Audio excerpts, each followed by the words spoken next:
All right, guys. Welcome to Pack Talk Podcast, episode 64. We are here in the mountains. We're in undisclosed location, but we're at Three Arrows Farm, and we're going to have some exclusive content after this podcast for you guys that watch on YouTube. We'll have some extra videos of the farm and maybe some additional content we've been talking about, some branding. But we'll see when we get there. But we have Wells and Shannon. We also have Heather, who's Wells' brother. We have Matt in the background. She hasn't transitioned yet. Oh, okay. But working on it. She's Wells' sister. Wells is her brother. Yes, right? thank you. So thanks for correcting me on that. And then Matt's over here on the sidelines supporting Ben production. Yep. And appreciate you guys letting us come up to the farm today. We are taking some beef back, so if you guys are into getting beef, you definitely need to hit up Three Arrows Farm and get on the list for some grass-fed beef, which we'll talk about. But Wells, Shannon, thanks for having us. Tell us a little bit about your guys' self. Tell us a little bit about the history of the farm. So the farm was started in late 70s, early 80s by my dad. And he kind of started it just as a little small thing and kind of a hobby deal, and then it just kind of progressed all the way up to where me and Shan graduated from college and started running it full time. So when he started, was it, because I think your website says 250 acres? Is that what you have? Yeah, right it's not quite as large now. When I was farming it, straight full time, probably farming like 300 acres, maybe a little more a year. We're down to farming about 150 acres a year now. For Shan. Shan's kind of doing it. She's kind of taking her time, working her way into it a little bit. So. And when your dad started, what did he start with back then? So he started with a bunch of just grown-up forest. Like where we're sitting, this was all just nothing but forest, kind of like what you see behind us there. Yeah. And so this was the main part, the first part that he bought, and they cleared it. And he did that himself, or he had someone come in and he had somebody do it? I think they had 6 bulldozers down here for like 6 weeks. Dang. Working ripping everything and out. Grading, yeah. I mean, we find nice sinkholes everywhere now where they buried all the stumps and everything. So, yeah. But all the a cool thing, all the trees that they did log off the property to clear it is what they used to build all the barns and structures and everything. So that's kind of neat. So they kind of utilized that to. And what about this house right here? Was that the same thing? They used timber from the property for that? Not this house so much. The store, we kind of kept that same tradition going when we built the store in 2009. We had to cut some trees down around this house, and we used those to build. And the barn that we built, we also utilized those trees to build that as well. Okay, gotcha. So that's what he started with, and then did he bring animals in at that point? He started with cows back then? Yep. So once he got the land cleared and the property fenced, there was an older gentleman in town that approached him when he was clearing the land, found out what he was doing. His name was Ralph King, and he said he came to my dad's office in town one day, and he said, "Hey, I built all the fence in Henderson County. I want to, I hear you're building a cattle farm. I want to build your fence." Yeah. I was like, okay, sure. And so then wound up being Ralph became like the foreman. Took care of the day-to-day operations on the farm, and dang. There was always like a crew of 3 or 4 guys that worked every day taking care of the farm, cows, land, fence, whatever. Was he running the fencing company on the side still, or he just stopped that completely? He wasn't like an officially licensed fence builder or anything. Yeah. He was just an old time, I guess back then Ralph would have been in his 60s, 70s, something like that. Really? Yeah. At that time when he started with your dad? Yeah, and he was utilizing his son and his grandson at the time to do most of the work, but he knew the fence building. He was kind of like old-time cowboy. Yeah.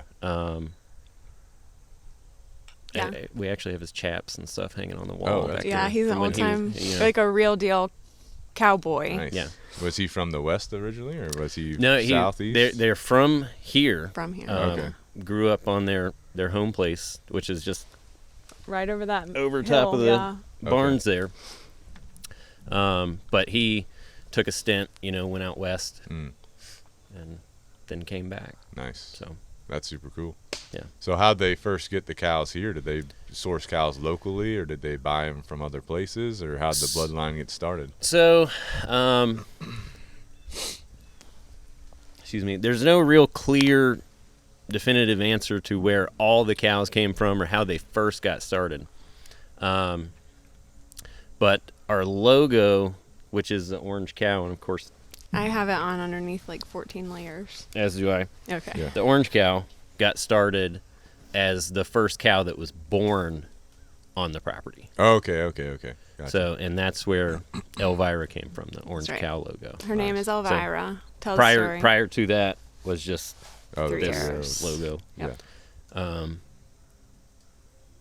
But so anyway, they had purchased some cows locally, from just local folks that were growing cows or whatever. And they did some artificial insemination, and Elvira was a Santa Gertrudis.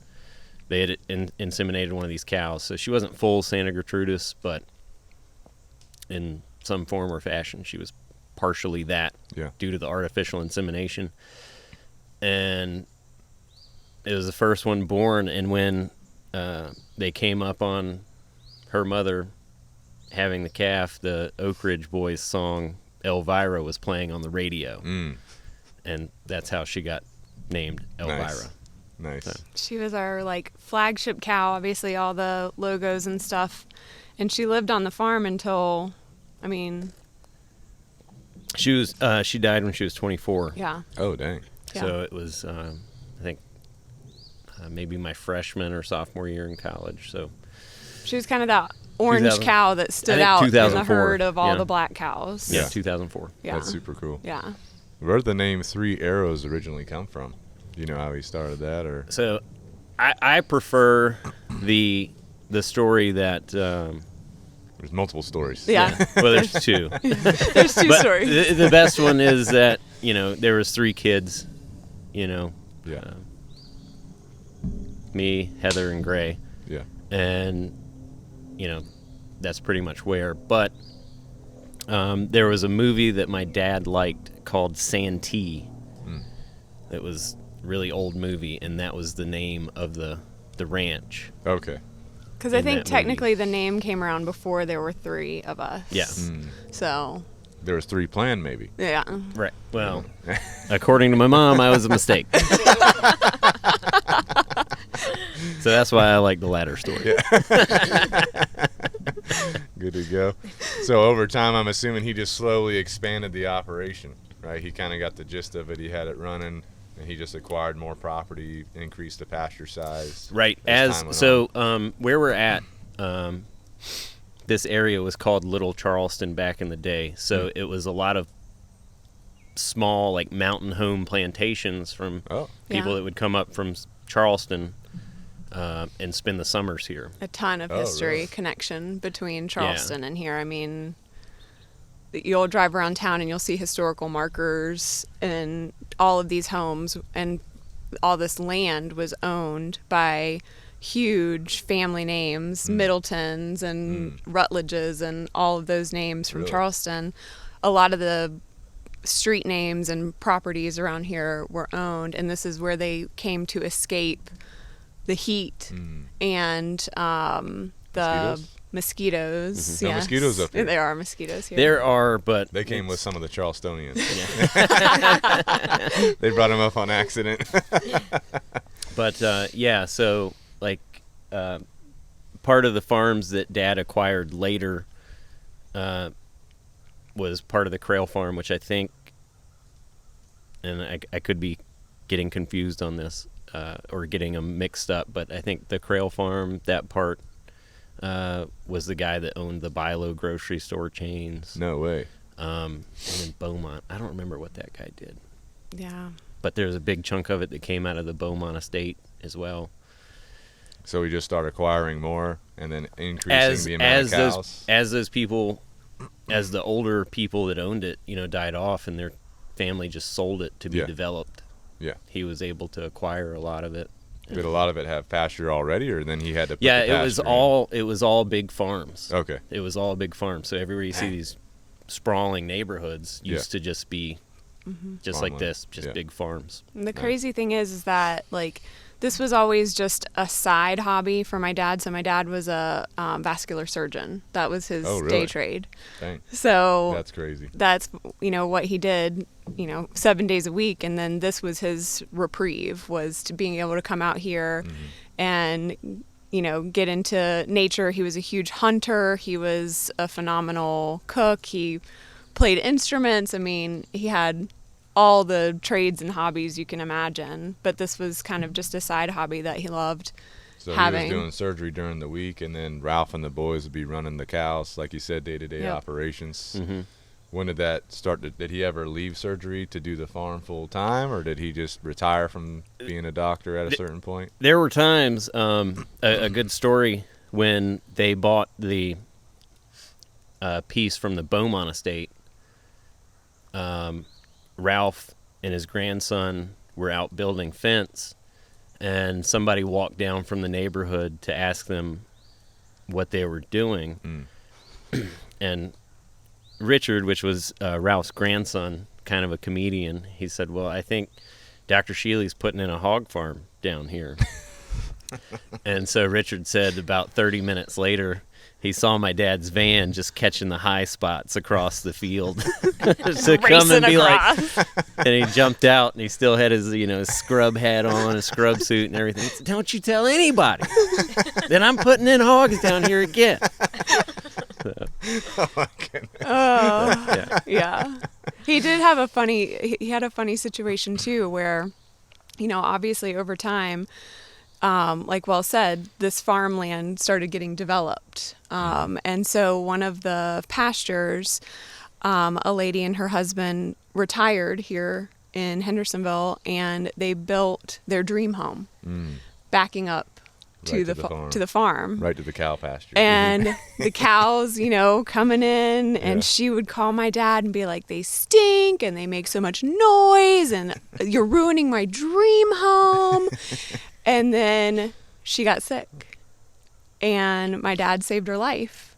What? And then it was like, she like tore down all the bushes in the back of her property and like embraced the farm. Yeah, and she would get mad and like, Dr. Shealy, my family's coming in this weekend. The cows Bring the are cows not over. in the yard. Yeah. What's going on? I need the cows over They here. need to be back. Gosh. What the heck? Yeah. Funny how people change like right? that. Dang, well, that's cool. So as time went on, how'd the farm continue? Like when you guys were growing up, did y'all get involved into it, or like how did that start? I mean, we were all kind of forced to some degree to, do stuff, drive trucks in the summer to pick up hay, little different odd jobs we were always kind of forced to do. Yeah. As we all got older, Heather and Gray kind of peeled off. So, I had to absorb what they were supposed to do. And, I enjoyed it. So, it was kind of fun. Yeah. Come down, bush hog in the summers, bale hay, whatever needed to be done. Yeah. But you went to college to study this, too. Yeah, and then, it kind of went through a period where my dad was like, thinking about selling it. And I was like, well, Really? maybe it's something I'd like to do. And so he ended up hanging on to it. And, I went to the University of Tennessee and studied animal science, and then came back and started running it. Nice. So, kind of during that process, was there any animals that your dad added other than cows? So, no, all we had was cows. We had a horse. Well, we did have one horse. We had a horse. That was for Heather. We had some ponies. That was Heather's pony? But yeah, we always had ponies and stuff growing up, but they were never like... Dad rode some in the early part. Early stages. They would ride horses trail rides and all that. to round up the cows and move them and all that. They would ride horses to do that, but that kind of fell off. They started getting farm trucks and doing that a little bit more in a different way. Ralph wanted to keep it old school. I know, like, we right? need some horses. he always kept a team of mules and wagons. Oh, nice. Yeah, we used to. And they would have Ralph would host a wagon train out here every year. Yep. Where they would, I forget where they would start, but they would wind up here and they would camp. Like. Oh, that's cool. Back then, 20 or 30 wagons, and they would camp out for the weekend out here, and they'd play music and. We would also be in all the local festivals and parades. We'd have a covered wagon with mules with our logo on the side of it, and be riding in the covered wagon down the. That's super cool. Down the festival path. Yeah. Nice. Coon Dog Day. Coon Dog Day was a big one. So he didn't add any goats, any chickens, nothing like that? No, nothing like that. He never thought about goats to alleviate the bush hogging?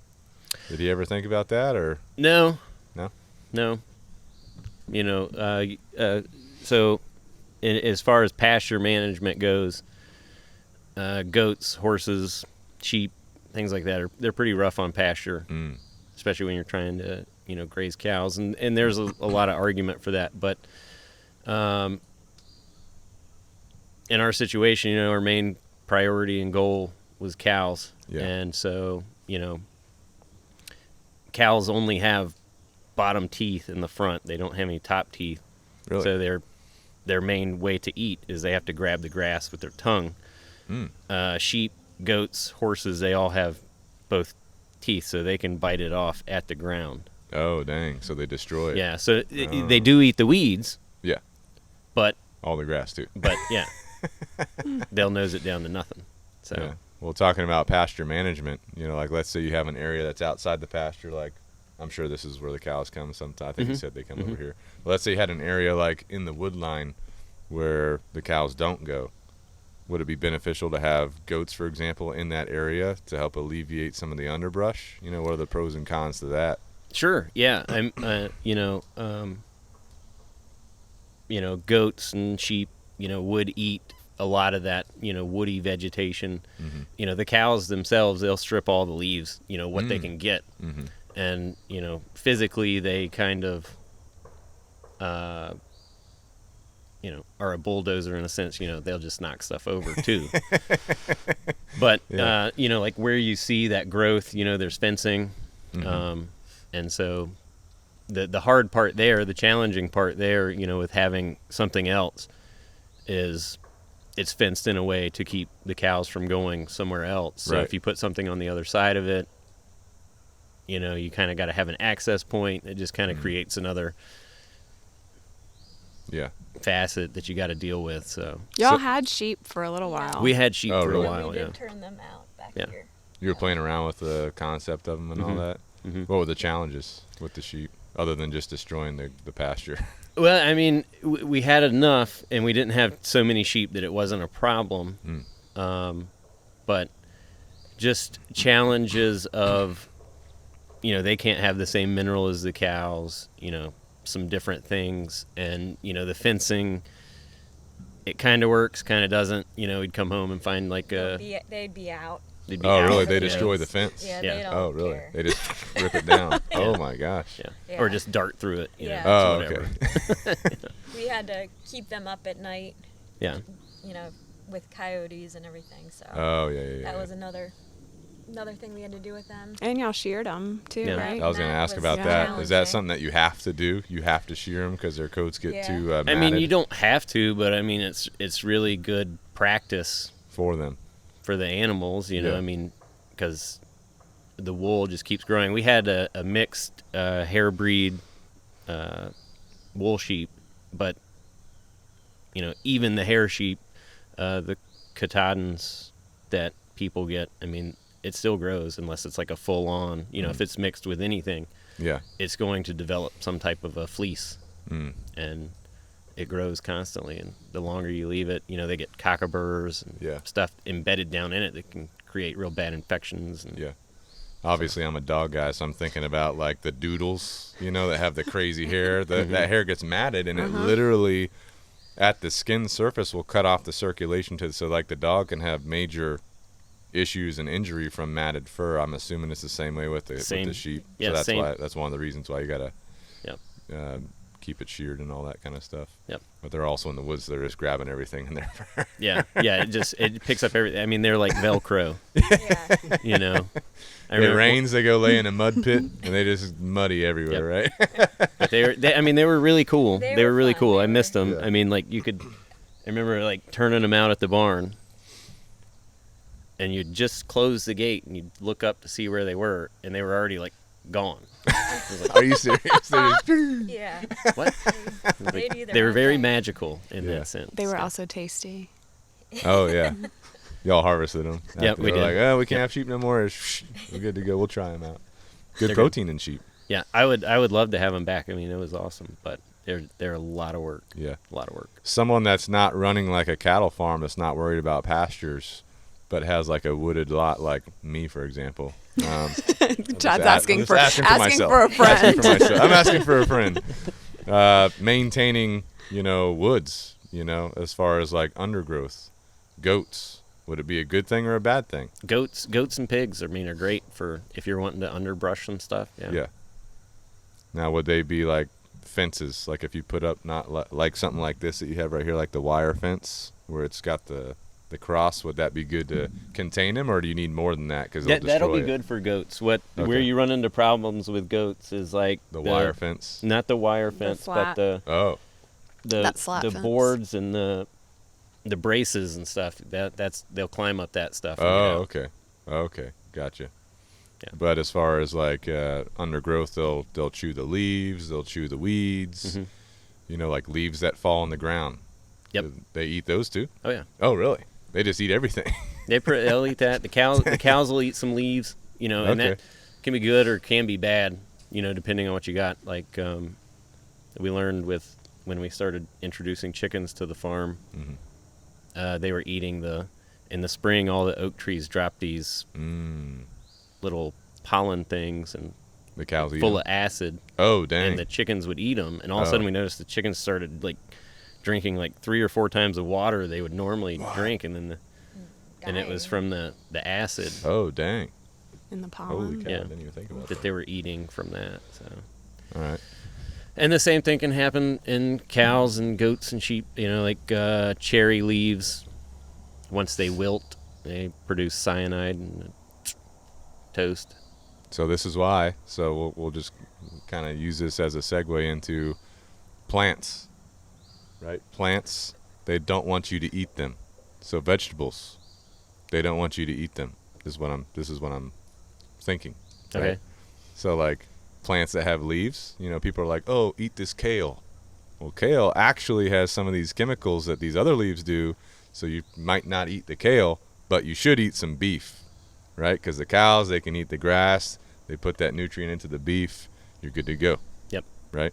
You guys eat a lot of vegetables, or you're not big on vegetables? We do. I mean, we do eat some vegetables. Yeah. Your typical broccolis, asparagus, stuff like that. A lot of beef. We do eat, a fair amount of beef. We always try and have, beef, chicken, Yeah. something. Fish once a week. Something. maybe. Oh, nice. What's your favorite kind of fish? Probably salmon recently. We've been grilling salmon. That's been really good. Nice. Kind of jumping back to other animals. So you guys talked about when you brought chickens in, you found some difficulties with the chickens. When did you decide to bring the chickens on, and how'd that process start? So when I started doing the farm full time, we had started, with the direct marketed beef.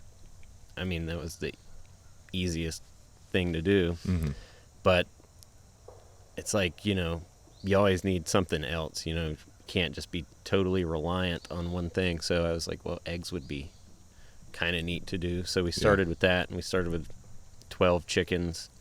We bought the chicks, raised them up, and started getting eggs. This is when you guys had it, Mm-hmm. right? Okay. Yeah. Yeah. Yep, started selling eggs, and it was really cool. And we just kind of let the chickens run around and do their thing, and we did that for a long time. And then we ran into the oak tree problem, and then we were like, well, we kind of took a little break for a few months, try and figure that out, and then Because all those chickens had passed away from the oak. not issue. all of them, but Yeah. a lot of them. Yeah. And so we took some time to figure that out. Not to mention, figured out a lot of our neighbors had cats too. Yeah, we actually They were coming saw over here one. for the chickens. Yeah, What? they would come over. Yeah, we saw a regular Yeah, we house were cat. painting It the had a whole barn. chicken in its mouth. What? Climbing across the fence and taking no. off with it. Oh, heck no. Yeah. So we had a lot of learning to do with that. Yeah. It wasn't just as simple as closing the coop door every night. Yeah. And saying everything's good. Yeah. So, So you figured out a system for the chickens? Is what you said? we finally did. It took a long time, We do Yeah. now. but now we have what seems to be a really good system in place. Yeah. Yeah, knock on it. That's this worked well for us for like 4 years now. Oh, nice. And can you kind of give us the details on the system? Or how Yeah. you kind of do it? Yeah, so now what we do is we built these, it's basically a chicken house, but it has an open floor in it. So Yeah. it's just the ground Yeah. underneath, and we built it on sleds. And there's roosting poles, there's nesting boxes, there's everything inside, and it's completely, Enclosed. hardware mesh on the outside. So they're looking out all the time. There's no, other than having a roof over their head, there is no, they're not cooped up Right. per se. Right. There is some windbreak technology built into it, Mm-hmm.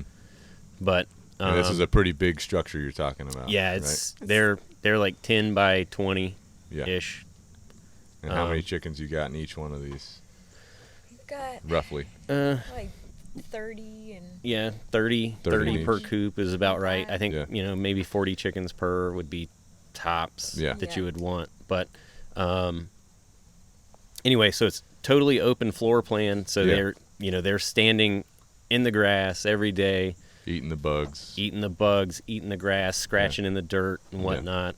Doing chicken stuff. Yep, doing the Yeah. chicken stuff, and we move it pretty much every day. Yeah. And so they get fresh ground every day, and it's kind of cool because as they have learned the process, they know the move. They run to the front of the They coop like to be as moved. we're moving it. Yeah, They they like love to it. be moved, They love yeah. it. It's really Oh, yeah. cool. Yeah. And as soon as they get fresh grass, they stop, start milling around, figuring out what's going on. And you've got solar, electric. Yeah, we around put it. Nice. yeah, we put solar electric fence wires around it. Oh, around the bottom. Yeah, to keep Cats out. cats from digging, coyotes, foxes, anything from trying to burrow under it or Nice. climb up. Nice. So Do you have any like hens in there that will hatch, chicks in there? Or you guys don't let that happen? So we always used to run roosters when we had the chickens roaming free, Mm-hmm. and we had several that would always, raise up a Yeah. clutch every year. Yeah. And we got rid of the roosters when we did the chicken houses because the roosters kind of tear the hens up pretty good. Yeah, a little chaotic in And, there. they can't really Even though get it's a away big from it. structure, they're kind of confined, and Right. we didn't want them terrorizing the hens all the time, so Mhm. we don't have any roosters at this point. But we do get some broody hens now and then. Yeah. Yeah. Peck your hand while you're trying to get the egg. Or something. That happens. What about the chicken poop whenever you move the sled? Is it beneficial for the pasture for it to stay there? Yeah. So the first year we did it, it was in the fall time. And so the next spring, you would see these massive mounds of grass Yeah, growing bright up everywhere green. we had the coop. Better pretty grass neat. than the rest. Yeah, and it would be just like a Nice. perfect square, just like the coop. Yeah. It's kind of cool. The cows are running to it. Going for it. They love that grass. So it's kind of neat, and it's cool too because when you have the cows out there, and then you're running over the cow poop, you're spreading it out, Right. and the chickens are digging through it, Oh, yeah. getting the worms and bugs and stuff out of it. So it's kind of Yeah. cool. Yeah, Kind of that's works. awesome. Kind of works really well. The way the environment's supposed to work, right? Right. Yeah. Hit the cow poop with like just lawnmower, or like when you say spread it out, what do you mean? Yeah. So yeah. So yeah. Give us the details on how you cow manage poop's the like cow poop. fertilizer. Everybody always says cow poop's fertilizer, and so when they poop, it makes a pile. But if you spread it out, which is one practice that we always do in the wintertime, we always drag the pasture is what we call it, and basically all it is spreading the manure out. Taking it from a pile and making it into 10-foot long string of fertilizer. Mm-hmm. So doing that with the chicken coops, it naturally does that. Now, for the listener or the viewer who's watching this that don't know about farming or anything like that, when we're talking about spreading it out, generally what I've seen, like at horse farms, is they'll hook up a series of chains to like a Polaris, and they'll just drive over the pat, and those chains just drag the poop out. You see what I'm saying? Exactly, same thing. Is that what you guys are doing? That's what we do, yep. But y'all have like an actual machine for it, right? Like a tractor attachment. Yeah. You tractor use a tractor attachment. for it? Yep, Yeah. we use tractor. And it spreads it out better, right? Because it's sifting it up and moving it. It doesn't really. It's just a series of chains. Yeah. It's like a ginormous chain link fence. Yeah. You know. Big. On the ground. Yeah. Yeah. And it just drags it out. Yeah. Yep. And how long does that process normally take for each pasture? Is it like an hour? Yeah, 30 probably minutes? like an hour and a half long process, something like that. Just chilling out, riding the tractor, good to go. Yep. We got nice tractors now, which is not how it used to be. The tractors with air conditioning and a radio and a nice cushy seat, and it didn't always used to be like that. Yeah, back in the day it was just Sweat open box. cab. Yeah. Yeah. You learn as you go. Open You cab, improve as you hot, go. bugs. You can't escape Dusty. them. Yeah. Dust. Yep. Yeah. So Well, you guys know we're going to talk about the guineas, because the listeners know I'm into the guineas. I talk about it all the time. So give us your experience with the guineas. We talked about it a little bit before, but can you guys tell us about when you tried to use some guineas out here and kind of how'd that happen? yeah, so I mean we did the guineas just like, thought, well, it'd be fun to have a couple of guineas. Raise them up with the chickens. And chicks. we thought about it because one day we went out to check the cows, and there was just some random guineas hanging out with them. They just showed up. Just showed up out of nowhere one day. And So you were blessed. The farm was blessed with the guineas. you could say that, and we thought, man, this is cool. And they hung out with the cows for a couple of months, 2-3 months, whatever. They would just And follow the cows around? Yeah, they would just hang Yeah. out with them. And I don't know if they just finally got tired of the cows and moved on, or something got them or what, but I was like, cool, we'll get some. Shannon was like, yeah, that's cool. And so we got some, and we quickly learned, they're everybody says they're a doorbell or whatever, and they definitely are, and they're a constant doorbell. If you go somewhere and they can't see you, and then you come back, they let you know each time that they see you. And so it just kind of got annoying. They kind of riled up the chickens too a little bit. Oh, they did. Yeah. Yeah. So. Chad, do you have the personality of a guinea? Probably. Ben, what do you think? I was telling Wells, I've taught my guineas how to come on command. So I'm a dog trainer, obviously, but I've been working on my chickens and guineas, and literally my guineas will be like 5 acres away from me because I'll hear them going through the woods and all that. I'll start calling them, and then here they come. They'll start flying through the woods right at me. So I got my guineas on that come command, right? Yeah. Ben has actually witnessed it. Probably need to get it on a video one day. It's kind of crazy, but I like the They're a guineas. lot smarter. Animals are a lot smarter than we give them credit for. Exactly. For sure. Exactly. Everybody says chickens are dumb. Chickens are super smart. Oh yeah. But the guineas, they are super loud, Yeah. so they can be very loud. So, I mean, they're cool. yeah, They're Yeah, cool. they were neat. yeah. If I could have them somewhere where I didn't have to see them all the time. Well, didn't you say they just like start following you around and just going off the whole time? You're Yeah, like, that was when dude. we Yeah. had them all at the barn. Yeah, I mean, they would chickens be at the way barn. off in the distance over at the barn, Yeah. and we'd be doing something over here at the house, and I guess they would see us, Yeah. Yeah. They would come and so over they would here. bring the entire flock of chickens and ducks over, and like, oh my god, That's right. Y'all had ducks too. What Yeah, happened tell with us the about ducks? the ducks. The- How you got ducks into the were ducks? fun. yeah, the ducks were cool. Were you trying to sell the duck eggs, or you just wanted to kind of hang out? We with just ducks we a just little wanted some ducks. Yeah. I've always liked ducks. I thought ducks were cool. bit? Yeah.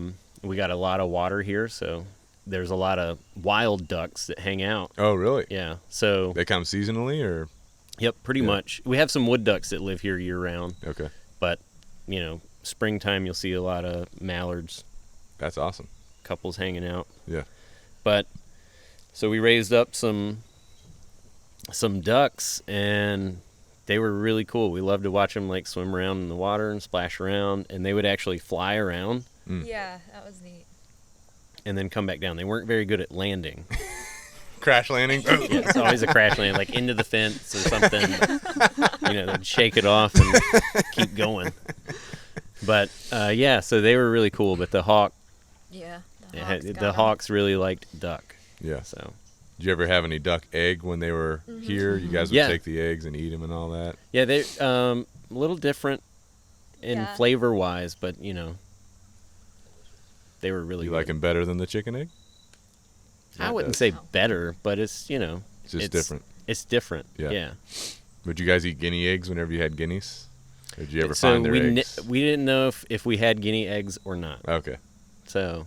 Yeah, there was a couple times we thought maybe we did. But but we weren't sure. Yeah. Gotcha. Cool. What about pigs? Did you guys ever get into pigs at all, or ever think about pigs? We've thought about pigs. We've never really done it per se. Yeah. But we've got we've got a couple of wooded spaces that I've thought about doing some pigs, but you know, because their rooting will just destroy the ground. Yeah. So it has to be a separate area from. Yeah. So there's some breeds of pigs out there that don't do that, which I would like to get, but you know, I mean, they do root some. I mean, it's their natural instinct. Yeah. But they don't like do it to the point where they're destroying it. Yeah. You know, rooting up grubs and stuff like that. Oh yeah. Let me tell you. Yeah, he just brought my wife's mom and her husband. They have farm. You know, like not big like this, but they have some small cows. They'll raise them up. They have a couple pastures now, and then they'll take the beef from that. But they have pigs, and so her husband said, "Hey, we can have this many pigs." Right? It was like 5 or 10 pigs or whatever. They have a pig pen area. The pigs are all rooting up. They destroyed it. It's all muddy. They're doing pig stuff, right? So, my mother-in-law, she's like out with some other farmers, and she's like, I want that pig. So she thinks she's going to sneak it and get it into the pig pen, right, when her husband said, hey, no more pigs, you know what I'm saying? So that's what I do to my wife. I'm like, add a little chicken here, add a guinea there. She doesn't know, and then she figures it out. I'm like, I'm sorry, but they're here already, so we just got to keep them. So she gets this pig, and then she puts it into the pig pen. All the other pigs just attack it immediately. They chew the ears off of the pig, legit. I'll show you a picture after we're done. But then she called her husband. She told him what happened. He's like, you can't just introduce pigs like that. You have to go through like an introduction period. And so they ended up just chewing the ears on that pig down to the skull, basically. They ended up chewing a majority of the tail off that pig. Oh my God. And then the pig was accepted into the pig pack or whatever you call it. Yeah. So now it's like living with them, but pig with no ears is crazy. You know what I'm saying? But that legit happened. I believe it. Cows go through the same process. If you turn a cow loose, a new cow into the herd, they all attack it. Yeah. Or depending on how strong the cow is that you turn out there, they just charge it, headbutting and pushing and Man, this is like Mean Girls in the it is wild. it is. Animal hierarchy. Yeah. You know what I'm saying? So we've learned a lot of times it's best, if you can, we've successfully done like a fake introduction before where like the cows are moving and they're focused on something else and somebody hops off the trailer and they're like, oh cows. And then everybody's like, were they there? I guess so. Yeah. But, otherwise we'll just let them sit across the fence from each other and look. Yeah. Because we had this one old cow one time and she just, she was a nightmare. She was like a bulldozer. You'd turn her loose, and she'd just run out there and it was like bowling pins. The other cows were just like flying on. This is when she was being introduced, or she was in the herd? I mean, she had been in the herd forever, like the oldest one. We had to. And she'd have a problem, or she'd have a late calf or something like that, and she'd be by herself. She'd go back out with them, and it was like all over again. Yeah. I mean, one time she actually got hurt again. We had to bring her back. Get her back up. She acted. Good Lord. Now, Chad, you're obviously an animal lover, and you've got named chickens. Named chickens. Favorites. Whoa. Wells also has named chickens and cows, and he has favorites, too. Not so much the chickens anymore. Marmalade died. Marmalade died? Yes. That was your favorite chicken? Yeah, something ate Marmalade. Oh, she would sit on your arm. You could feed her. Yeah, actually, she would sit in my lap. And, she was cool. I have seen pictures of you on Instagram sleeping with cows. That's Bobby Sue. You'll see her today. Well, tell us about I'm kind of curious about cows from start to finish here. You know what I'm saying? Like I know some obviously are beef, right? Some sounds like they stick around longer. Mm-hmm. I don't know how you guys make those decisions and what the birthing process is. Are all the cows nowadays, are they birthed on the property and then raised up? Or are you still bringing new cows in? Kind of tell us about that process. So one thing that we always prided ourselves on, my dad always prided us on, was the fact that we were somewhat of a closed herd. When we took the farm over, we kind of had to introduce some new cows to kind of build the herd. There's 12 cows here when Shannon and I took it over, and we built it up to like 250 Cows? Dang. Yeah. At the biggest? That's the biggest herd you've ever had? That was the biggest. My The largest my dad had was 120. We took it to 250. Dang. From 12. From 12. So he went up to 120, it came down to 12. Yeah. And you guys took it up to 250. I know you guys said you're somewhere in the 60s right now. Yeah, back down to about the 60s. And so we did introduce some there, but here in, I guess, the last 6-8 years, we haven't really introduced any other than just moving cows around and, you know, them being apart for 6-8 months. But so now, and basically the way it's been forever is, so in about May, we'll either artificially breed the cows or turn a bull in, or some combination of that. What makes you choose one way or the other? So it just depends on, like, if we need a new replacement bull, we'll AI like our best cows, and then select a bull from those cows. Gotcha. And that way, by doing the AI, we're selecting some genetics from outside the herd, so we're not doing a bunch of interbreeding. Yeah. And then, so they gestate for 9 months, just like people, and come like January, February, they'll start dropping their calves, and they raise the calves up. The cows raise the calves up, just out in the wild for 6-7 months, and then we go through a process of weaning, and the weaning process is basically just taking the baby away from mom, letting them kind of get over missing one another. Yeah. And then we turn the calves out, and they start eating the grass and the pasture and growing up, and those are what become the beef. Yeah. We save a lot. Most of the females we save to replace older cows within the herd. Some of them wind up going into the beef production, but all the bull calves that we don't keep as replacement bulls, they get steered at birth, and those are the main ones that go into the beef thing. Yeah. And then do you sell cows to other farms if someone wants to buy a cow? We do. Can buy one from you. Yep, that happens from time to time, or we might keep 3 or 4 bulls, trying to decide which one's going to be the best one, best fit replacement for us. Yeah. And then another guy might say, I need a bull here or there. What going back to the birthing process, when they're dropping the calves, do you guys try to be there when that's happening, or you're just like, hey, let the natural process take place? Well, or a mix? That's kind of the money making part of the farm, is making sure each cow has a calf. It costs money to run each cow. Right. So if she doesn't have a calf that year, she's just costing you money. Right. So during that time, we always make sure we're here. Shan's up, pretty much every 2 hours through the night, going out, checking, and we have coming back. Out here. You have them closer? Yeah. So it's easy. That way you can monitor them easily. Yeah, to make sure, because, if you lose one, you're a year behind, because it takes another year before you're going to get a second chance at it. And you've definitely had to intervene. Yeah. Yeah. Oh, really? Yeah. To pull one out? Yeah. Yeah. Oh, dang. Because there's complications in, like, human pregnancies complications, also in cows, too, right? Right, Yep. yeah. Yeah. So, feet can be turned backwards. Oh, dang. Calf can be backwards. The head can be, caught on the pelvis somehow, and they can't get it out. Can you guys detect any of that before they start having the birthing process, like feeling them or I don't know if you do ultrasounds on them. So, or no, like I mean, that. it's just like everything, you never know. Yeah. You could ultrasound, everything looks good, but then, a couple days later, something changed. So, I guess the way they're acting, we know if we need to do something. yeah, we know when they're getting ready to start based on experience at this point. Yeah, just if watching. they're up and down, up and down. Normally they're having trouble, so then we have to get them to the barn and pull it out. Yeah. You get that experience from just being on the farm a lot. Just or doing it. From being in college, I know you studied it. Or Yeah, no, it's vets come out. Or it's really something that Experience. that I learned growing up from my dad, the other guys that he had that were down here taking care of the herds.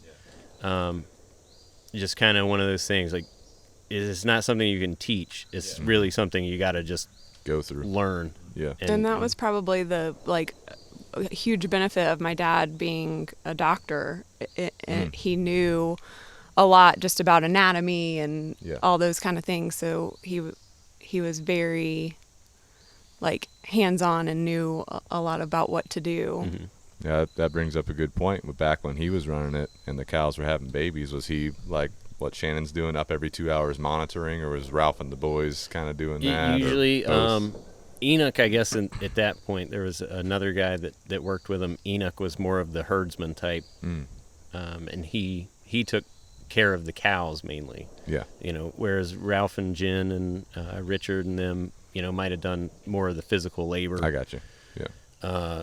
Picking up sticks, cutting up trees, Hang. scraping the driveway, Smoothing out the pastures, all that kind of stuff. doing the dragging. Enoch would come by and check the cows. Yeah. And that's what he did. Enoch was crazy, the kind of stuff, when I was just a little kid, Enoch would come up to the house and be like, "Hey, I need a hand for a second." You're like, "What?" My grandma told me not to get in your truck. It was full of ticks. I can't go anywhere with you. It was full of ticks. And so, I'd get in the truck and, Enoch would have a cow tied to a tree out in the pasture. What the heck? Just crazy stuff. He'd be like, "I just needed an extra hand." Yeah. Dang. You'd help him, pull a calf out or do whatever. And So once, so you talked about the weaning process as the cows are, growing up. Once you separate them from their mother, do they have their own herd at that point? The young calves, they're their own herd. The older cows are their own herd.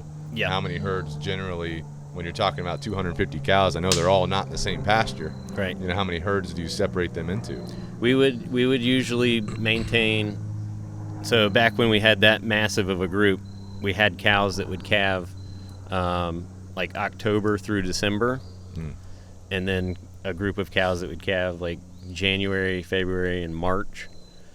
So the later group was called the fall group, and the January group was called the spring group. And so they would be apart for the calving and the breeding portion, and then they would be together all summer. Oh, really? The calves, regardless of which group, they would always be together, and they just kind of get rotated around. They're basically just growing. Yeah.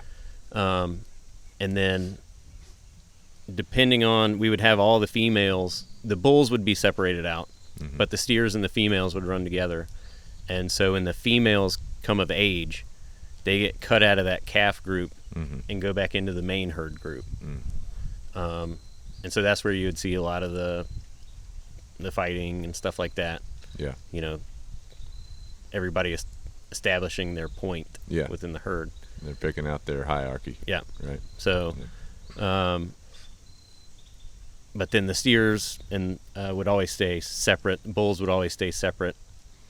So 3 to 4 groups pretty much all the time. When you say steer, bull, and female, steer and bull, are those both males, right? Or They're both males. The steers are the ones that were castrated at birth Okay, gotcha. So a steer is a bull that has no ability to breed. to breed. He has right? he has no nuts. Right.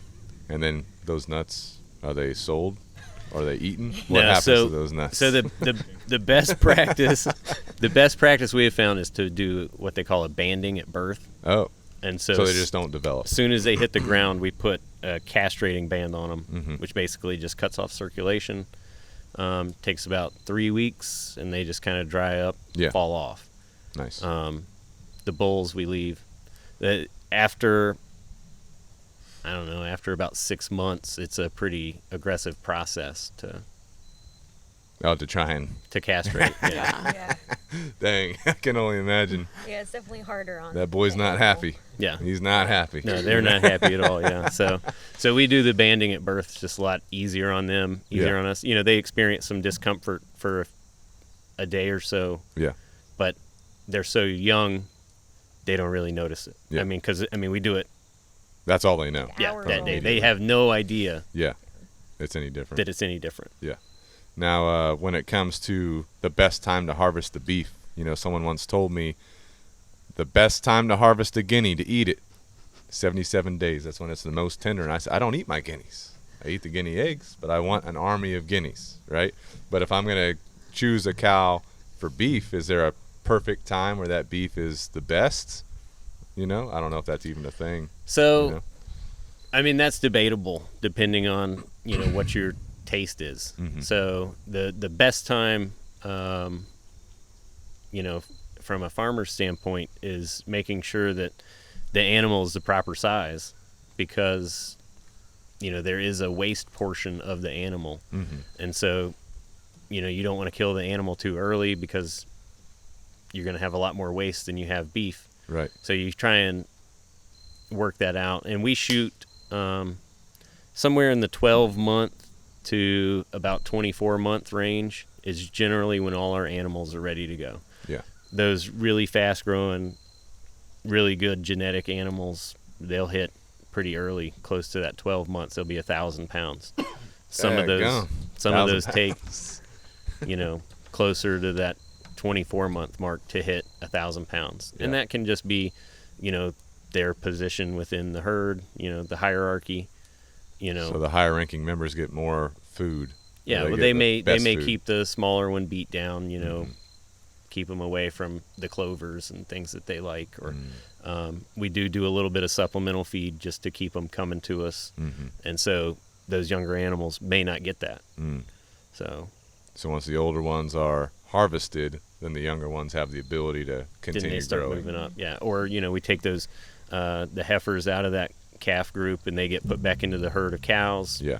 There's some extra room for them to start coming in and growing. Yeah. So. Yeah. Gotcha. Makes total sense.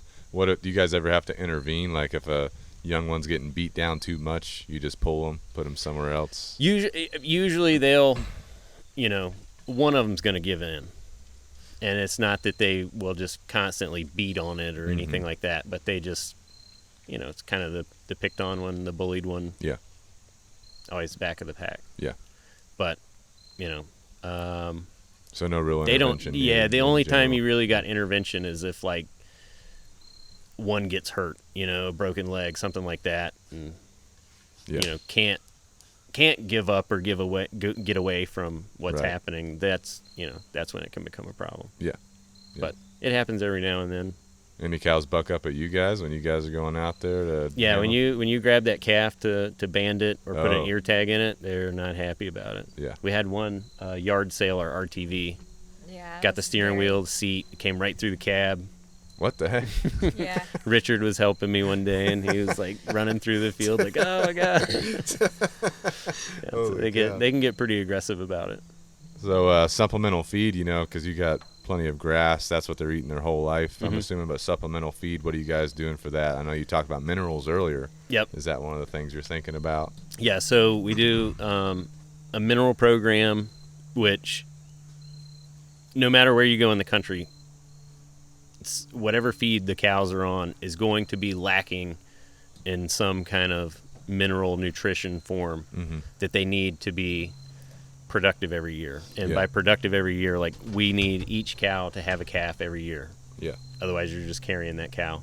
Right. So the mineral is mainly a reproductive Supplement. kind of a Yeah. goal there. We still give it to the wean calves because there are some deficiencies Mm-hmm. in this part of the country in certain things. In the springtime, when the grass is first starting to grow, it's deficient in magnesium. Mm. So we feed a high mag mineral Mm-hmm. in the springtime, and that gives them their extra boost of magnesium. Like old time term that some people might know is called milk fever. see that, that's basically what it is. It's grass tetany. Yeah. It's a deficiency in magnesium. So now y'all were feeding for a little while some of the spent stuff from the breweries locally, right? So as far as the supplemental feed goes, we were feeding for a while, and it's good if we can get a consistent go at it. Is the spent brewers grains from all the local breweries. They're just gonna throw it away. Right. Yeah. The cows love it. Yeah. But you've got a certain window of time that you can feed it before it spoils. Oh, really? Yeah. And then, with the kind of seasonal way everything is here, they may not be producing as much at some time of the years, but we use our local co-op, and they have basically a byproduct feed, which is like peanut hulls, soybean hulls, all the stuff that they don't use to make grain products with, that they just throw away. Yeah. We can buy that and feed it to them. And that's the kind of stuff the cows like. If you turn them loose in a cornfield, they're going to eat all the corn stalks, all the leaves, everything off the corn before they actually eat the ear of corn itself. Yeah. They want the forage. Yeah. Is what they want. Nice. And that's good too for based on my knowledge, right? The environment, right? Because these things are just going to be wasted anyway. The cow can eat it, turn it into nutrients that then we can use when we're actually eating that cow. Yeah. Right? So it's just like a continuing cycle. Right. Right. Right. And the cow's poop again helps the earth itself. Yeah, and it's the perfect relationship between, because if like we come into a field and harvest hay off of it, the hay that we take off of it is just gone. All the nutrients that was in the soil and everything, all that is now gone. But then you in turn feed that cow that roll of hay on that field, and the cow puts it all back. Right. She gets what she needs out of it, but she's putting it all back. The organic matter, the nitrogen, the phosphorus, everything she puts back. And so as long as you take care of that relationship, the balance, it really works out well. Do you guys study the soil out here at all to like keep track of how it's doing, or you don't really need to because the cows are going out all the time in it? It's one of those things where, if you look at the science part of it, they tell you to take soil samples and everything, and we did that for a lot of time. But the main one thing we've learned over the years is it's easy to tell if there's a problem by what's growing there. So, if you've got a weedy spot, or, a certain plant is growing there, that can tell you, what's going on with the soil. Interesting. Yeah. So you're just taking the feedback that you're actually taking on your just observation of the land, because you know the land, the cycle and all that. Super cool. Yep. Yeah. So whenever you guys get to, I don't know how you do it now, but when you're actually harvesting the cows, you take them to a butcher, or do you guys do it here? No. So the law requires for us to be able to sell the product, we have to do it at a USDA inspected plant, and not necessarily USDA. Some states also allow a state inspected facility. So, North Carolina, it's the NCDA. But if you use a state inspected facility, it's only good within the state. So if you use a USDA facility, it's federally inspected, and you can sell it anywhere within the continental United States. Yeah. So you got a place you use, you just take it over there, load up the trailer.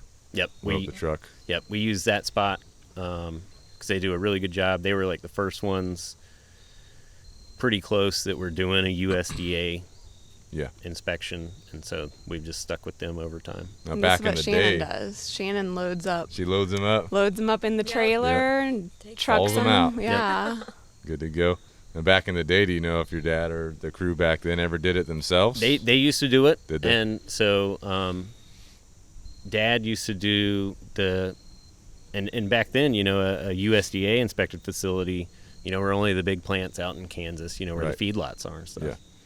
Yeah. So what they would do is they would have to load the cows up, take them to what they called the abattoir, which is where they would slaughter the animal, and then you'd have to take it to the packer, which would be another separate place that would dang, that would cut the beef up and age it and all that stuff. So super complicated back then. Super complicated. Yeah. Now, quick question. I know you guys got a Ford. Any issues hauling the cows with the Ford? No issues? The only way to go. All right. We don't need to come apart. Just had to ask the question. You know. I've had to help out a couple Fords before. Yeah. You know, I just had to ask a question, so good to go. You know, up here in the mountains, you need something that'll go. Well, what's the future of the farm? Where do you guys, I don't know if you guys are thinking long-term about bringing some other animals in or increasing the herd back to a bigger number, or what do you guys, what's the future hold? We're slowly working the herd upwards a little bit, just to kind of keep up with demand. But I think we've got a pretty good relationship with everything right now, so we kind of like it. Wells's business model has evolved significantly in his time taking over. So when he first kind of took over the farm and was building the herd up, he was very heavy on going to farmers markets and spending hours sitting in parking lots selling $100 worth of beef, and had a huge freezer full of just stock of beef. And then that ended up being really disruptive to him being able to do the farming stuff around here, because he'd be sitting in a parking lot waiting to make money. So it's evolved over time because you've just had lessons learned. What's your primary customer source right now? Are you taking it to like grocery stores and selling it, or what? So when we first started, we were hitting up local restaurants and stores, trying to move product. Yeah. But as time has gone on and people have learned about what we do, the really big thing is whole, half, quarter beefs. I mean, that's what people want. We have those consumer. We have those few people that just want to get something small here and there, but big thing is most people bulk. Yeah. Yep. I'm his biggest seller. Nice. You got us on the train. I know. You got us on the train. Good to go. Good beef too. Yeah. And I just wanted to point out, Chad's the only one picking up any beef today.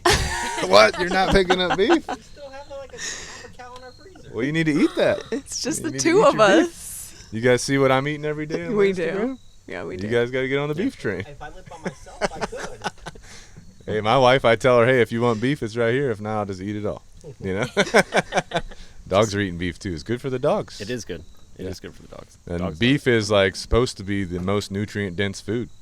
So I used to be, I don't want to get off on a tangent about nutrition, but we already started. Poor Ben. But I used to be on mainly chicken as a protein source, right? And then I started down this road of researching nutrition, found out about the vertical diet, found out about how nutritious beef is for you, right? And these nutrients you can't get from other protein sources, right? And so then I switched to beef, primarily using like a vertical diet, which is basically like simple carbs, white rice, sweet potato, right? They do vegetables. I don't do vegetables, but they do some vegetables in the technical vertical diet. Tart cherry juice, good for you. Orange juice, good for you. So these types of things, but mainly your protein source is red meat, which could be beef. It could be like lamb or sheep, something like that. Some salmon, like you guys were talking about earlier. And ever since I went to that type of meal plan, my energy personally has just been through the roof, which I have a ton of energy naturally. Yeah, I was going to say, because you needed more. I just get amped up about stuff, but I eat beef 3 times a day, you know what I'm saying? Breakfast, lunch, and dinner. Ground beef, steak, whatever's coming that day. Roast beef, all that kind of stuff. So for me personally, it's made a huge impact on me. So I'm 100% on the beef train. So recommend anybody get on the beef train. Good. Yeah. I'm pausing to take this sweater off. Take your sweater off. You're good to go. So I have a question for you. Here, take the mics. Take the mic because they can't always hear you on the list. I have a question just for like buying beef and stuff like that, and there's like a big thing about slaughterhouses, like where you shove all of them in like a tight cage and stuff like that, and people have their own opinions on that or whatever, and you guys are doing it like totally different. Is there, like, to your knowledge, is there a huge difference between you go to like Publix or something, you get like the Publix brand of beef compared to like the other, there's like farms that sell their grass-fed beef and stuff like that. Do you know they're like, hey, there's a clear difference, like the nutrients you get from like these grass-fed beef that's for sale from these other farms that are out there, or like the Publix brand stores or like Walmart or whatever? Yeah. The so food quality. Yeah. So for a while, when we were at that 250 head mark, we were growing beef for another large farm around here that did direct marketed beef, similar to what we do. And they had which I think it's Whole Foods was doing it at the time, but like a third party audit that would come in and see how you were raising the animals and yada, yada, yada. But at the same time, that farm that was doing that, they had no control over what somebody else was really grazing other than that third-party audit. And the third-party audit only tells you what is happening there at that time when you're there. So out of all the animals that place was producing, maybe 10% was coming from their actual farm that you would actually go and see. So the cool thing with us is it's 100% born and raised here, so we know from birth to finish what it is. But now with doing it through a small farm, you get that even though they may not raise that animal from start to finish, you get that quality because there is none of the additional processing at these smaller processors like there is at the big plants. The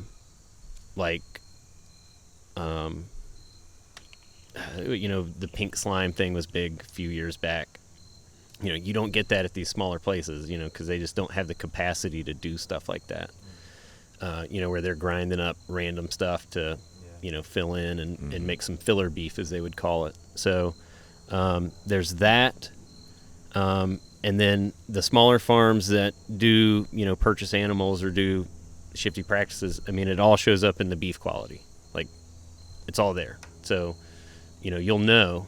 And then when you go to larger stores, Publix, not saying Publix singling them out, but just, as an example, most of the beef that you buy in just your regular grocery store is either coming from, most of our feedlot beef gets shipped overseas, because everybody wants that premium beef product. So we don't really get that here. Most of our beef is coming from Canada, Argentina, and either, old dairy cows, something or something like that. And it's, run through the slaughterhouse and pushed out. And that's mainly what you get in the grocery store is either, if it's from U.S., it's probably an old dairy cow. Unless you're buying that prime cut, then you're getting that prime feedlot cut. But pretty much everything else here comes from Canada and South America.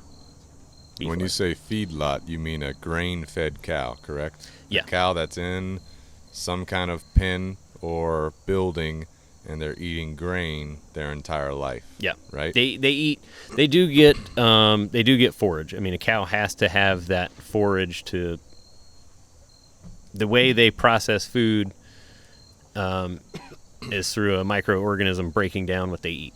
So they have to have some level of forage in their diet. And so, they may mix up a ration in the feedlots that's this much hay, this much grain, and they're just eating that ration. So they're mixing that up in the feedlot. The cow's not actually in a pasture. Right. It's in a feedlot. They're in a feedlot. So Yep. to answer your question, again, I'm not a cow farmer. I've just looked into this stuff. But there's a big difference between I don't want to call it free range, but pasture, grass-fed cow, and then a grain-fed cow. Yeah. And the nutritional quality is much higher in a grass-fed cow than a grain-fed cow. Yes. Now, there is some nutritional quality to a grass-fed, grain-finished cow, right? That's still better than a purely grain-fed cow. Right. But the grass-fed, grass-finished cow that's in the pastures, like what Three Arrows Farm is doing, is the highest level quality of beef that you can get, period, for your body. And you can look at that beef in the store, like if you go to Publix, the Publix brand of beef, grain-fed, right? But they do carry grass-fed beef, like they have White Oak pasture beef that's there. I don't know if you guys know who they are, but it's a regenerative farm down in Georgia doing the same thing, right? And you can look at the ground beef from Publix and the White Oak pasture ground. That beef is red, Yeah. And that dark red color is what's indicating that that's actually, correct me if I'm wrong, but a well-raised, grass-fed, grass-finished cow. Yeah, you kind of there's a lot of nutritional value to the grass-fed beef. That's, you lose a lot of the inflammatories and things like that come along with the grain-fed beef, and you also lose some of those the bacteria that can be prevalent with the grain-fed beef. The E. coli's, the one that's really bad for us, the 0157H. It's only in feedlot beef. Mm-hmm. Does quality of life, does quality of life from a cow that's in those lot-fed cattle, whatever, I don't know the proper terms, compared to one out here, is the quality of life, does that play into the factor of the taste of the beef, or what it like?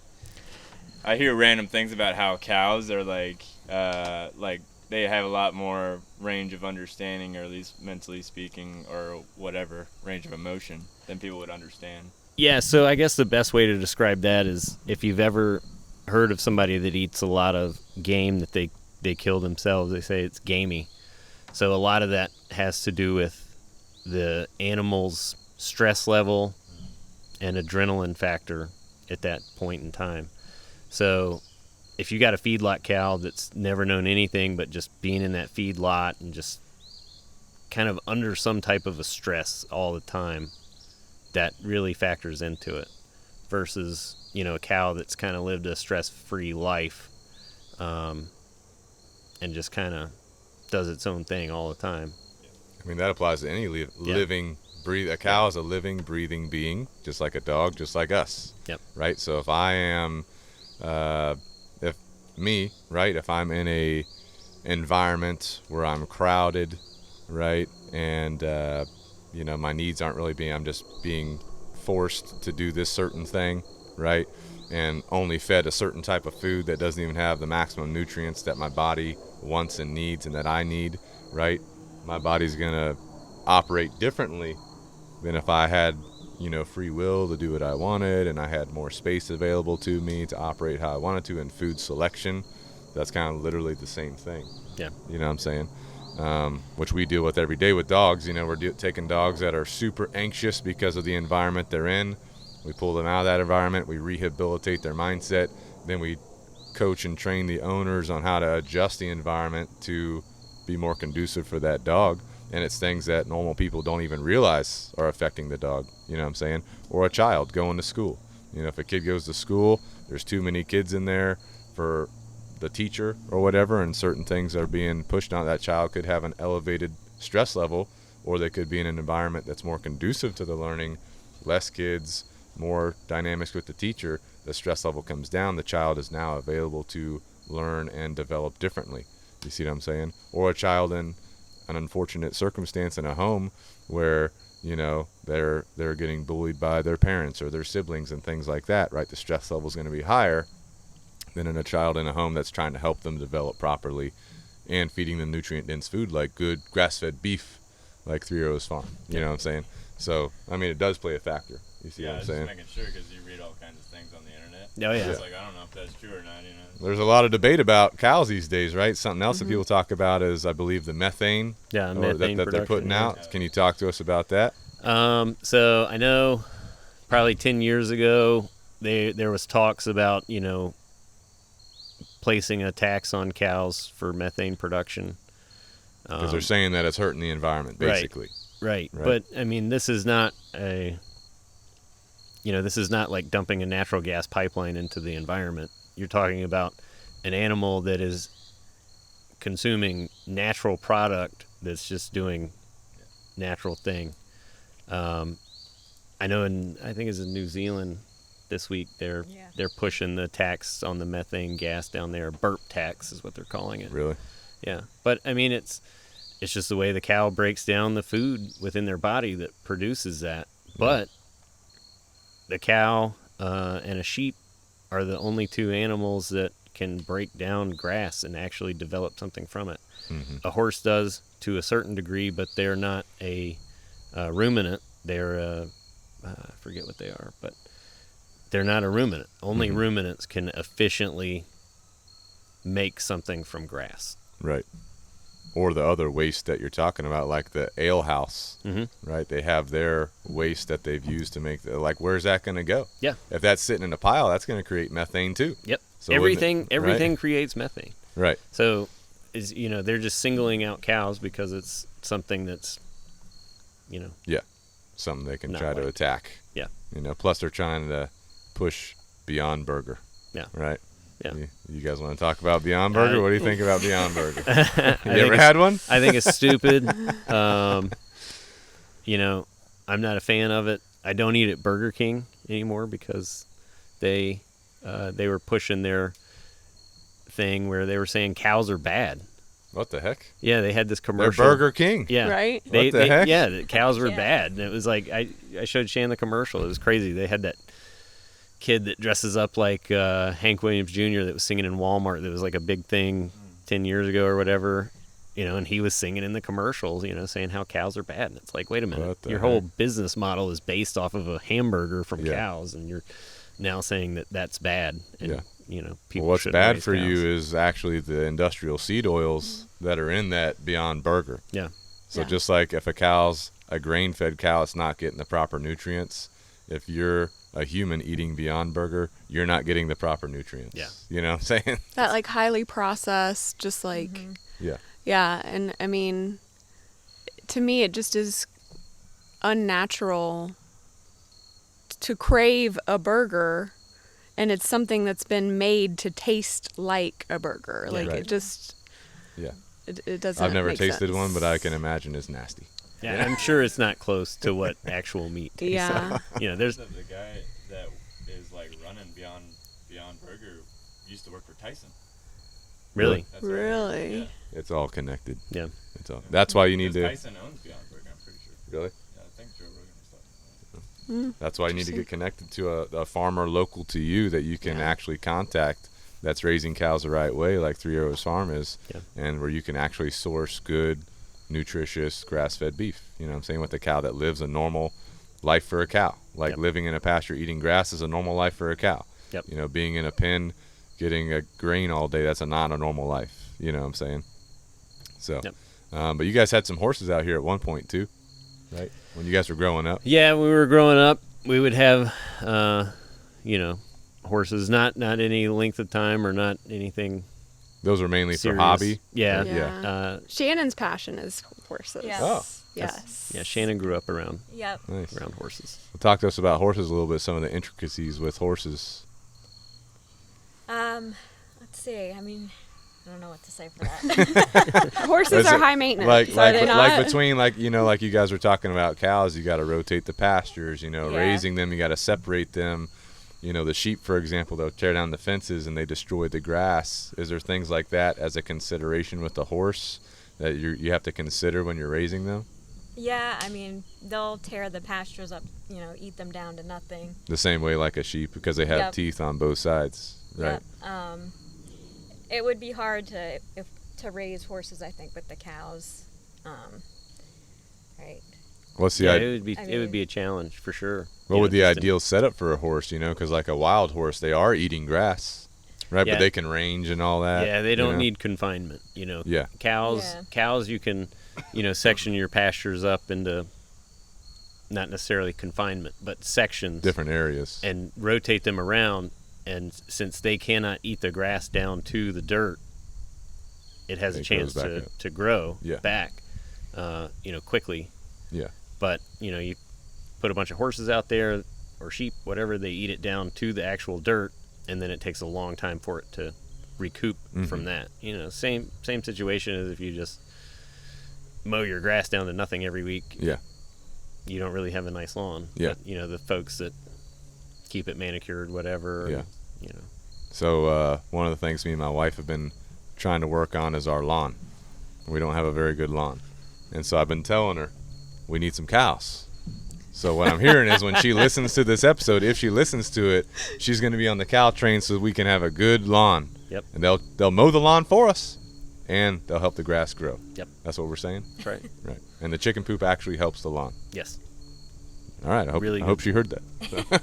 Really good for it. All right. So we talked about a bunch of different stuff, but is there anything that a cow farmer or a cow rancher goes through on a daily basis or throughout the life of raising cows that most people don't know that you think would be useful information for people to know about? I have one. I was waiting for Heather to jump in on that. Because she is so involved. I'm very involved. No, I think it's important for people to know. They don't really realize the sacrifice of farmers. Wells and Shannon have sacrificed so much for this farm, and to think about just taking a weekend vacation, most people can just do that, right? There's little logistics of finding somewhere to board your dog, right? Or that kind of thing. But it's very difficult to think about taking a vacation for them because you are walking away from an entire farm, and that farm is your livelihood. So there's no concept of a day off or a weekend away. There's constantly things to be done and maintained and animals to care for 24/7. So these are their babies. This is also their livelihood, and there's no days off. There's no like, it's a rainy day or it's snowing outside, and so we'll just stay inside and have a nice, lovely day. No, there's still stuff to be done. There's still animals to be cared for, and it truly is a personal sacrifice. So I think that those are the parts that most people don't have a concept of, or just, take for granted about their own lives. Yeah. And why does the farmer do that? The farm doesn't stop, Right. If you're asleep, it's still going. Yeah. The cows are still up grazing. They're still out. Yeah. Wildlife's still out running around. Nothing quits. Storms happen at night. Yep. Everything happens, and it's just constant, nonstop. And Never sleeps. The farmer continues because it's a passion, right? What are some of the factors that farmers do it for? Well, I mean, you can't just turn it off. Right. You can't just up and decide one day, hey, I've had enough, because everything else is still there. If it's not the cows, it's the land. Everything is constantly eating. Yeah. Mother Nature is constantly working against you. Yeah. And it's just one of those things. You can't. It's always you can't going. just one day say, oh, okay, well, that's it. They've had some devastating events with Mother Nature. Like, they had a huge flood that came in and killed all the chickens. No way. They flooded out. And flooded the pastures and took all the fencing out and took a bunch of trees down, and the amount of work on top of what you just have to maintain. Then you now have this huge event that just literally happened in a matter of hours to then clean up after on top of what you're doing. And it has to be regular daily chores. Yeah. And I mean, it has to be a passion, like. And you love the animals. That's the other misconception, I think. You gotta like it, and the bright spot. With all the bullshit that comes along with it, the bright spot is always the cows. Regardless of what happens, they're always happy to see you. Oh yeah. And it's funny, because if you try to take a day or an afternoon, and they're used to seeing you twice a day, and they only see you once, they know it. They do. They know it. They do. They're not. They got their own personalities. Yeah, they know what's supposed to happen, and it's a really cool thing. Yeah. But it's a lot of responsibility at the same time. It's super hard to be like, hey, can you come watch the farm for a weekend? Like, hell no. Last time I watched it, the cows were running through your neighbor's yard. Yeah. That's something that a lot of people, I've talked about before in relation to dogs and cats, but the bond between animal and people, you know what I'm saying? That's a whole different thing. You know what I'm saying? When you get on that level, and you guys have that with cows and your chickens, and you've had it before with other animals. But can you talk to us about that? Because you're also, this is a beef farm, so you're harvesting them. So what is that relationship and dynamic like? So like the cows are used to Shannon every day. Yeah. They're used to seeing her all the time, and then, when I'm here on the weekends, when I'm off work, if I go check with her, They're like, they know it. They're on alert. They're like, oh, somebody else is here. We don't know. We know that guy. Yeah. But why? We just want her. We don't want yeah. her. We want her. Different. So I mean, they know the change, Yeah. and extra trips out during the middle of the day may not necessarily heighten them as long as they get their regular. We checked them at daybreak. We check them just before dark. Mm-hmm. As long as they get that regular thing, they're not too concerned about what happens during the middle of the day. Mm-hmm. But Yeah. Any you guys ever got any milk from your cows at all, or you just don't bother with that at all? the only time we milk the cows is like if there's birthing problems or calving problems. Milk the cow. Yeah. Whatever. We got a cow sometimes that gives too much milk. We might milk her down. Yeah. Freeze some of it and for a rainy day in case Yeah. we have a problem with the calf. But for Yeah. the most part, they're just beef cows. Now, how are the cows like when that flood came? How were the cows during that? They freaking out? Fine. Or they're just standing there, They go to high ground and they hang out. were all just fine. I mean, I was worried to death about it, but Yeah. They point Just out hanging the out. weak spots in the fences afterwards. yeah. This is open. Yep. Going over here. The They ever get rattled with like lightning storms or thunderstorms or anything, or it's just normal to them? that stuff doesn't really bother them. Yeah. They just kind of stand there and take it. Yeah. You ever had one get hit by lightning? So when Dad first started the farm, the first group of cows we had talked about, where he got the cows from. The first group of cows he bought, they turned out in the front field up here, and they had a lightning storm, and there was like 7 under the tree, and it killed all 7 of them. What? Yeah. No way. Daggum. That's got to be a huge deal. Like that's your first batch of cows, and 7 just get taken out Yeah, one see you time. bye. Daggum. Well, and think about what you do. You Yeah. have 7 dead 1,000-pound animals. Right. Like, Right. I can't imagine. Do you just immediately have to take them to the butcher, or you can't do that? Nah, you can't. I mean, it's toast at that point. You Dang. just got to bury them. that's the Oh thing my with the processors. They won't let you bring in. Oh, You have to have you a can't. standing, healthy okay. animal. Yeah.